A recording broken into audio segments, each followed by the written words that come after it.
folks, and welcome to the Saturday Morning Samoflange. I'm Matt. And there can only be one podcast on Saturday morning. I screwed up earlier. Hey, Matt. Hey, Mikey. Welcome. I'm back. Everyone was expecting Benjamin because I've been hyping his... he did The Play That Goes Wrong. Right. Now he's directing a dinner theater. Correct. And, well, at this moment, the dinner theater's going on.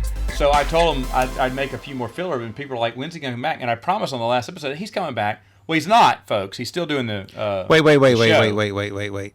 I'm filler? No, you're not filler. We already I'm had filler? No, you're replacing Benjamin because I advertised Benjamin. Well, we do have the same exact birthday. You do. You know what? Every time y'all say that, I keep forgetting. Yeah, so we're kind of the same person. Every year. Except every not. year. Because I think last year and the year before that, you're like, happy birthday. I said, how do y'all know each other's birthdays? It's on the same one. I don't know why that does not stick with me. I'm okay with being filler. You're not. We're switching it up. You were supposed to be later on toward Father's Day. Father's Day? Speaking of Father's Day, it's coming up as of this video, this podcast. Yeah. So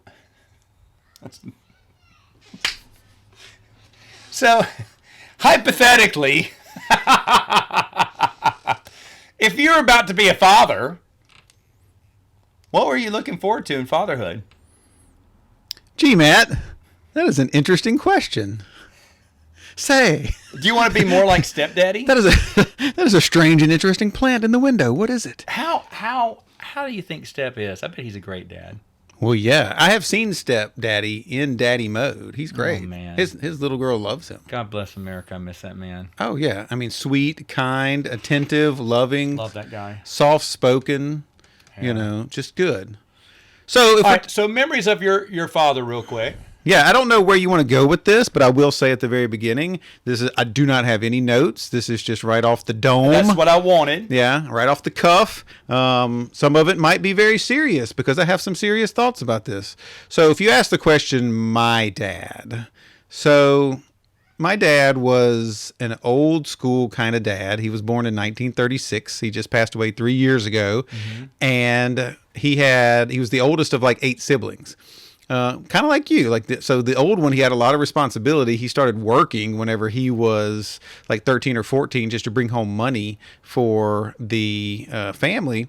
And by the time I came along, he had me when he was 42. I really didn't know the younger person. I didn't know the guy that was in the Army. I didn't know the guy that lived in Texas. I didn't know the guy that went over to Mexico with my mom. I knew like an older version. Yeah. 50, 60. So all he did was go to work, very quiet, very stoic, but he was one of those people he was very funny. And he would have been in the generation before Baby Boomer. Correct. So he was part of that. It's called traditional. Yeah. And that's exactly what they were. You did your job. Right. Yeah. Yeah. He was like right there in the middle. I mean, being 36, Baby Boomers would have been right after the war. Just right after that. Yeah, kind of like me and you. They try to put me and you in with millennials, and I reject that because we are like Gen X all the way. No, I actually, we're in Gen X. We are in Gen X. Yeah, we are Gen X, but some people I'm the last year of Gen X, according to this. Well, you're a year older than me. They'd say I'm the last year of Gen X. They try to depends on who you ask.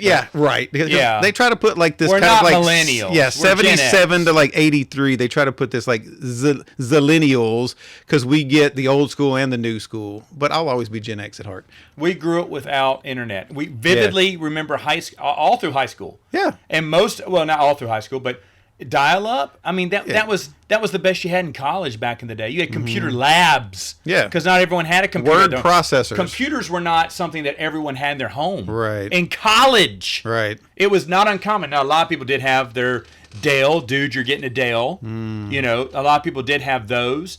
But a lot of people still didn't have, I remember. I had an E-machines, if you remember that nonsense. Wow. Yeah. I remember in college, someone had never used a mouse before. She was picking it up and saying, it won't move across the screen.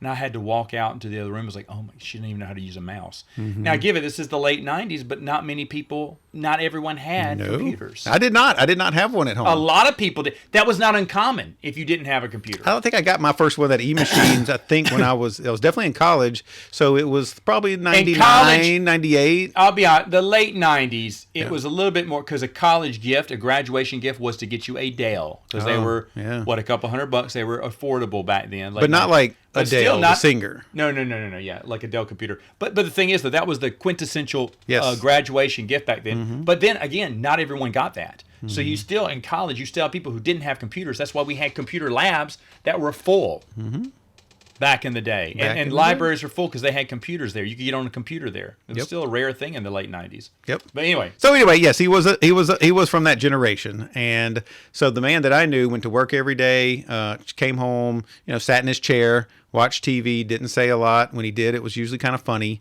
But I had a good relationship with him. He was nice. But I was always closer to my mom. Right. So I think that's kind of what I'm building up to, is that I respected my dad and we had a good relationship. He was never mean to me. He was never abusive. He just wasn't like hands-on with kids because he came from that generation. He came from that generation. Yeah, man of his generation. Okay, so that because my grandfather was like that. And he had to be working.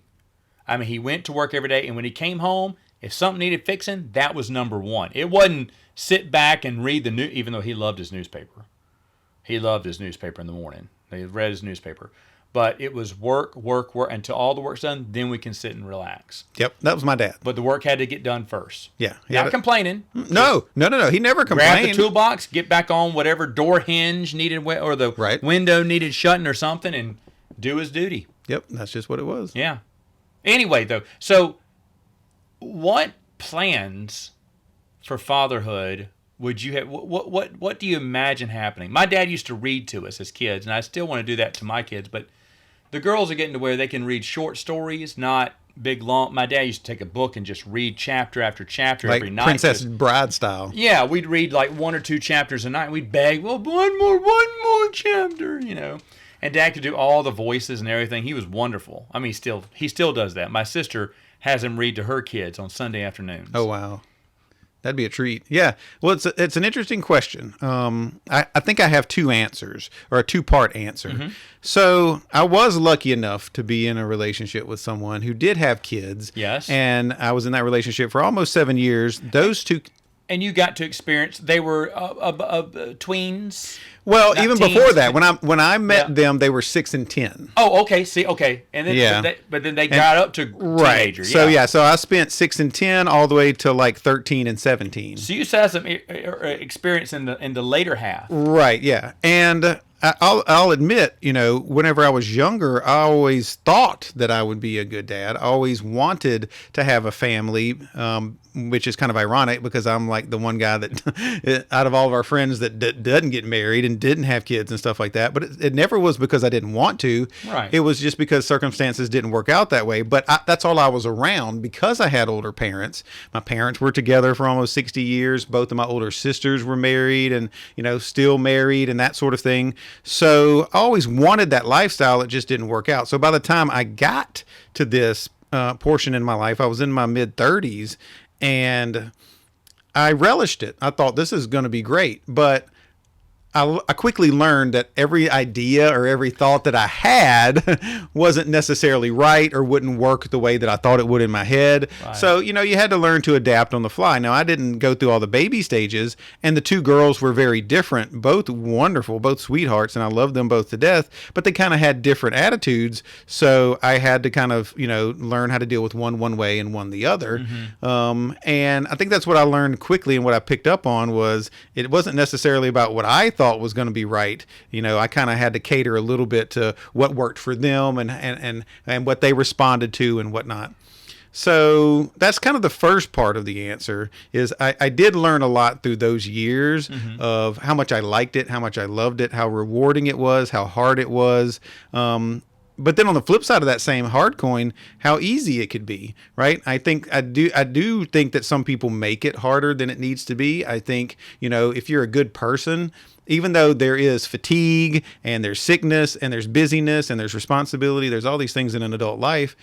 I don't think it's as hard to just be attentive or to spend time with your kids or to just treat your kids with kindness like some people would make it out to be. And I say that because I'm a counselor, and then sometimes you'll meet clients that really just can't get out of their own way. And it's like, sometimes I'm thinking to myself, well, if you just spent time with your kids, like they wouldn't, be half as bad as like, Right. you're saying they are. You're putting them in front of a TV, or you're off doing something else and not ever, taking care of them. But to go back to the second part is that was in the past. Well, now as we sit, as you know, and I will, admit this now, I am going to be a father of my own. Bum, Yes. bum, bum. And, baby Steele will be coming here in about 3 months. It'll be in September. I do know that it is going to be a little girl, which it does make me just ecstatic because that's what I always wanted. And I'm very interested to see what the first 6 years is going to be like. Yeah. And then whenever I do get to that portion of what I had before, how, the things that I'll remember, the things that I learned, how similar this will be, Yeah. but then also how different it will be, because I had different feelings. Whenever I was with the other two, no, they weren't mine, but their dad wasn't around a lot. And there were moments whenever, they felt like mine. I was not Yeah. that type of person that would ever want to take them away from their dad, try to be their dad. Right. It wasn't about that, but just like when you're around someone and you're in a You step care parent role, enough. you Yeah. care. And I love those girls. And so you take care of them like your own. So there were many moments when I had that feeling of like, I would do anything for you. I think, and this is kind of, but what our mutual friend Trey was talking about this past weekend with those are adopted, right? Well, they are his sister's kids. Sister's kids. Okay, but they're the legal guardians, correct? Correct. Yeah, and the way he talks about him, I loved it. I loved it because it is, and Trey's and this is the right thing. It is his kid. He cares about this kid. He says my son. He says Yes, my daughter. my daughter, and I love that. Right. I love that, and I love that. I love the story about them getting in trouble, and I love the talk that he gave the kid and everything. Not to get too much, but I mean that just made me so happy to hear. That you just love them. Because I think that was, and you can correct me if I'm wrong, I think that was something that was a little surprise that got kind of laid on them, kind of earlier absolutely. in life, and it was Yes. like, whoa, and they said, well, if you don't take them, and so they did, and it wasn't part of the plan. Let's just say that. Correct. It wasn't part of the plan, but now I can't, and I'm almost positive Trey can't imagine his life any other way. Yeah. And it's that changed his life. makes me so happy because and I'm sure he knows this, I'm sure he would admit this too, it made him better. He was already great, but it made him better. Right. You know what I'm saying? I mean, It's a different type of better. It's a different type of better. Yeah, it's like leveling up. He was already great. Like Right. there's nothing wrong with Trey or anything. Right.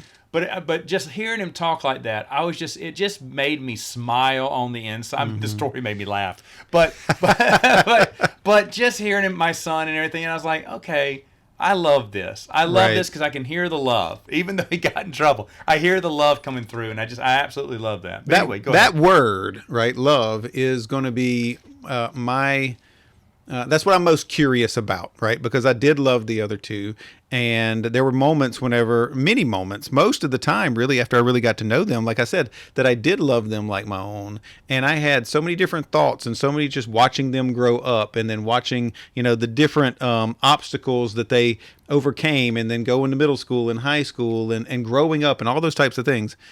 But I'm very, very curious to see how it's going to feel like whenever I have my own. Yeah. And because everybody always says that it's different. It's completely different. It is. And there were, like I said, there were moments whenever I really looked at them as my own, but this is a feeling that I don't think that you can describe to people, that I don't think that you can emulate, and so I just have to wait until that day comes to see exactly what that love is, because I am expecting it to be different. Well, I remember thinking that when we were in the hospital and they took her in, I was going, okay, this is it. This is the end of this version of me. Right. Like this is it's not saying it's sad, but I was saying this is over. This is the end of the story, and now the next chapter begins. And I was curious about how it would feel too. And when I think it's real, and I know everyone says this, but it hits you when you get to hold it, hold the baby, hold babies in my, and you're like, oh wow, look at and then your mind just goes, you're just thinking about the whole life and what you're gonna be. It's like all the scenes from Up, but no one dies. It's like the beginning of the Mission Impossible movies where like they go and just show you everything that's about to happen in like 10 seconds. You're thinking, we're gonna do this together. We're gonna get ice cream together. Right. I'm gonna be monster and chase you around.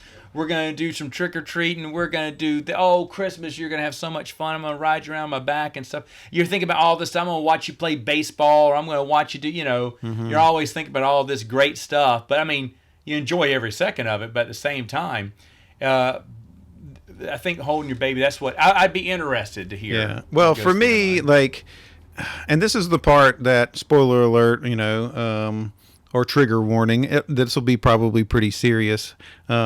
But that's what I'm very curious about for myself, because when I look at my life, I'm 46 years old, and the story you just told of like, this will be the death of this version of me, and there will be a new version of me. I think that this is coming at an absolute perfect time in my life because I need a new version of me. I want a new version of me, kind of like with Trey, right? Like anybody that knows me, I think, that has met me, most people I have become friends with, I like making friends. I've loved doing theater. I love movies. I do think, and I know that I'm a good dude, that the good far outweighs the bad. But there's been moments in my life whenever I've either been too selfish or too cowardly or just made dumb mistakes and things that I'm way too smart and way too good of a person to do. And I've made my own peace with that, but I'm so ready to not be like that version of me anymore.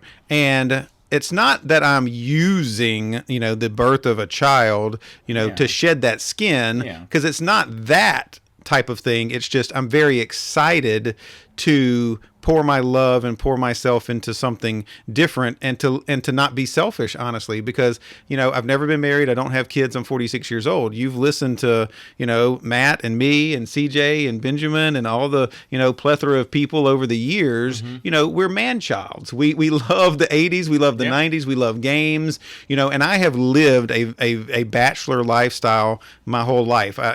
Just last week, I still had 3 arcade machines in my dining room. Now I have 0 because I've given 2 away and moved 1 into storage. But I could not be happier to do that, right? I don't want that anymore. I've had that. That was the first half of my life. And, a lot of people have been like, man, you're going to be so tired and having a kid at 46 is going to be crazy. And I'm like, bring it on. Like I want the sleepless nights. I want to change diapers. I want, to teach and to grow, because as it changed Trey, I have no doubt in my mind that it's going to change me. Yeah. And I think if I could go back and change anything about myself, it wouldn't be my personality.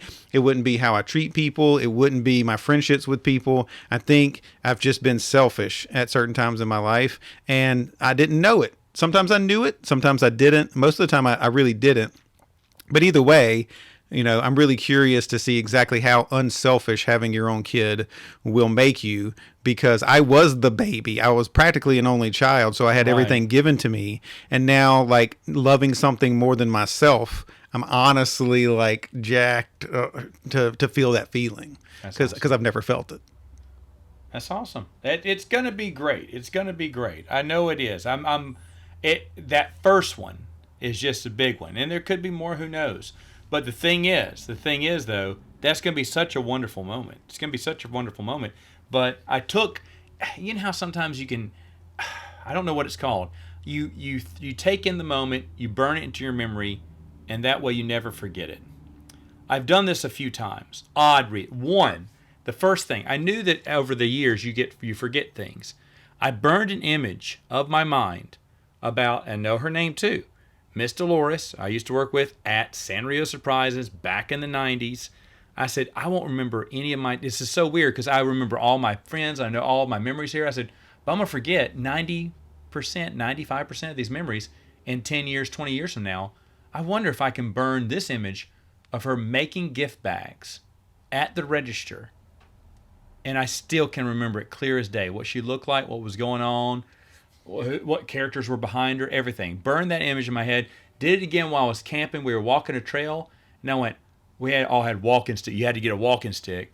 And so I said, I'm going to try to break this walking stick against the tree. And if it snaps, I said, if it snaps, I'll forget all about it. But if it doesn't snap, I'm going to make sure I remember. I remember striking that tree where I struck it. I took off some bark, and it did not break. I still remember that one. It's not significant. These are non-significant moments. But also, the moment that they took her off, I remember talking to myself going, this is it. The end scene. End scene right here. And, it was exciting. It was like, wow, I've never had this one before. So that's you take in that moment. There's another moment that someone told me about, which I really liked. Someone took a picture of me at my wedding. He said, everyone looks at the bride. No one looks at the groom when the bride first appears. He said, watching the groom's face is something that you will never forget. And I was like, shut up. I have taken pictures sneakily of the groom and given it to them later. If I really knew the groom, and everything. I said, hey, this is a picture of you when you first saw her. I want you to have this and everything when she came out.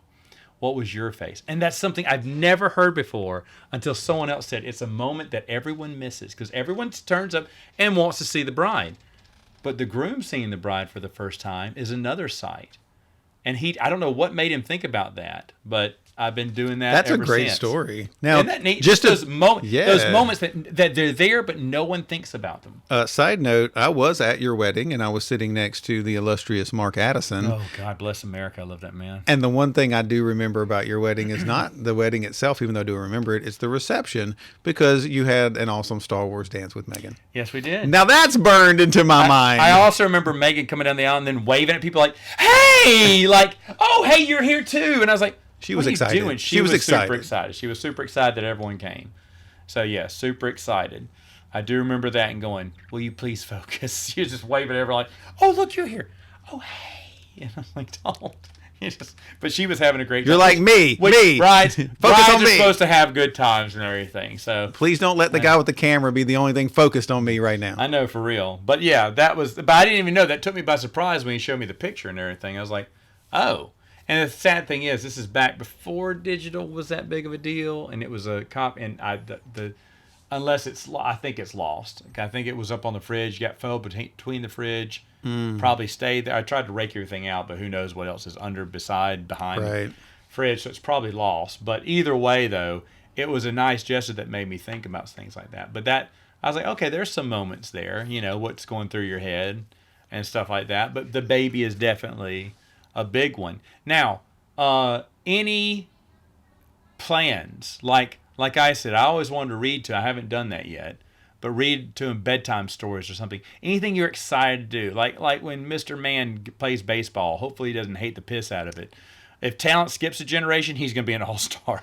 But I definitely would love to see his first game, or watch him play, even if it's a big strikeout. I don't care. Right. He's a chip off the old block if he strikes out or gets hit by the pitch. I guess plans, honestly, I haven't thought too much about specific plans. Okay. There are these moments in my head where I do think about, since it is a girl, I do think about, being the epitome of a girl dad. I think my personality and then just my background in theater, I will meet her at every tea party and dress up thing. Yep. And, she could do whatever she wants to my hair and paint my fingernails. Like all of that will be met with like such fervor and excitement, So I do think about those things. I think about like learning. And I do want to take this moment, if I can just take 2 seconds here. Please.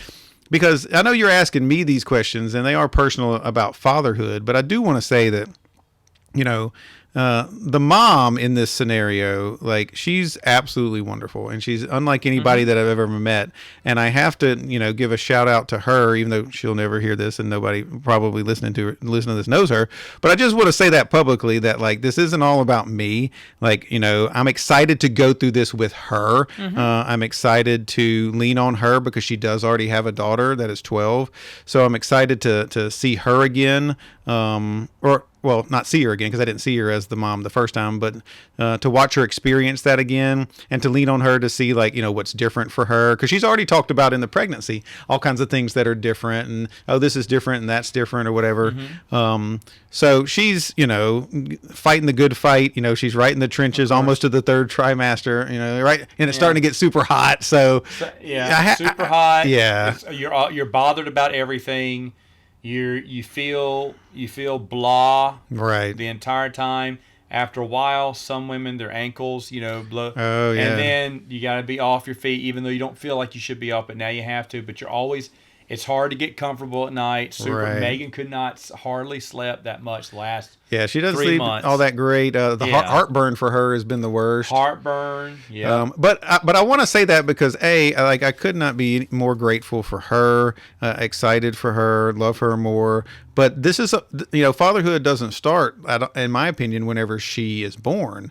Like I have been trying to do my best to shoulder as much as I can for her now. Try to take care of her in these moments, cleaning up the house, washing the dishes, and we don't live together right now, in full disclosure. So it's like I'll clean up my house and then go to her house and do all that type of stuff. In my mind, it's like the least I can do because she's going through all of this stuff and she's, I can sleep at night. I don't get up every 2 hours to pee, so how can I help her out? Now you'll be the one moving in. No, she'll be moving in with me. She'll be moving in. Okay. Yes. So yeah, my bachelor pad, my movie room, all that stuff is going to be gone. I know. TikTok for me. Yeah, TikTok. Got to watch those movies on the big screen. That may come back one day. It probably will now that I know what I'm doing. That's a side story. Gotcha. So when I build a different theater room later, it'll be bigger and better. But anyway, so I just wanted to give a shout out to her because she's the one that's doing all the hard work and and helping me learn how to be a father. And I'm happy that I'm able to do that with someone, and it is like a joint effort. Because the truth is that I never thought that I would be here.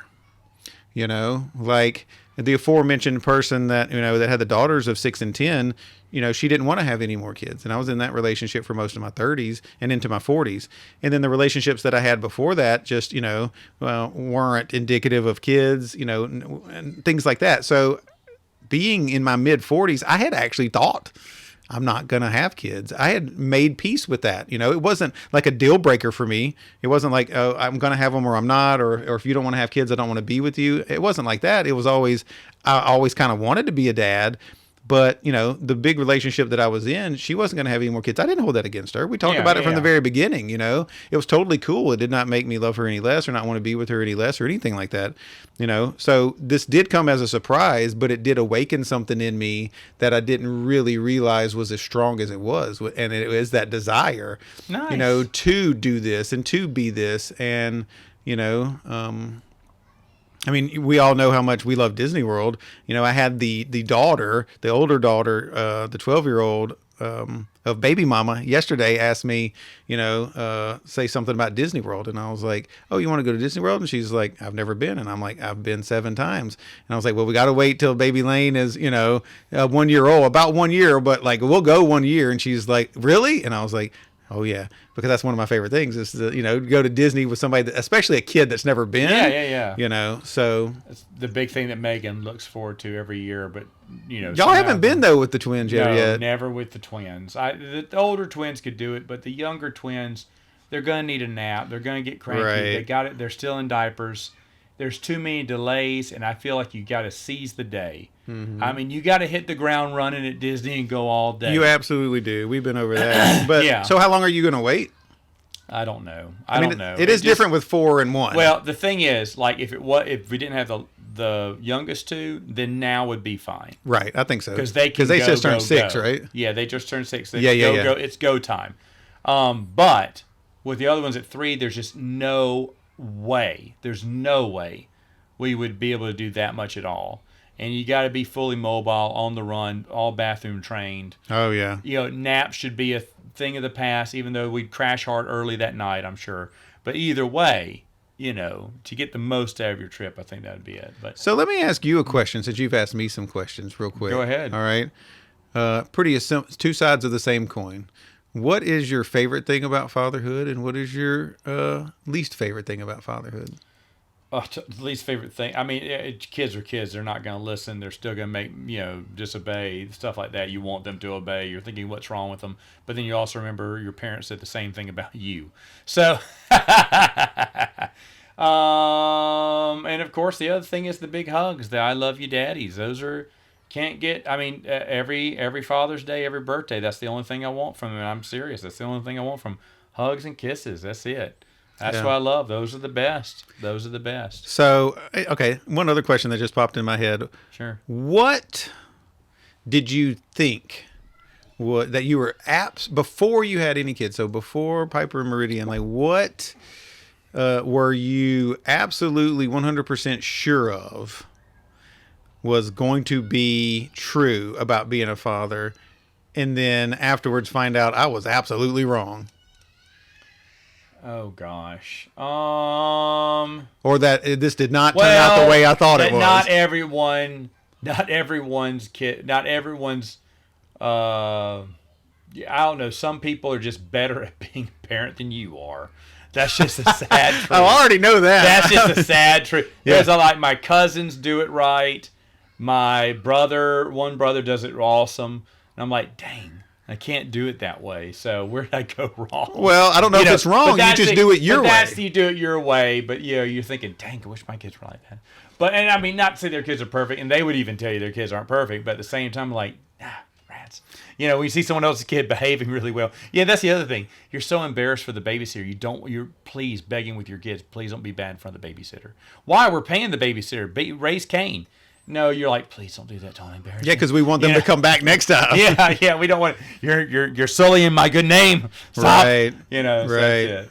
But anyway, all right. So, congratulations. Thank you, Happy sir. for you. Yes. Maybe you can come around next week. Yes. For some Saturday morning cereal.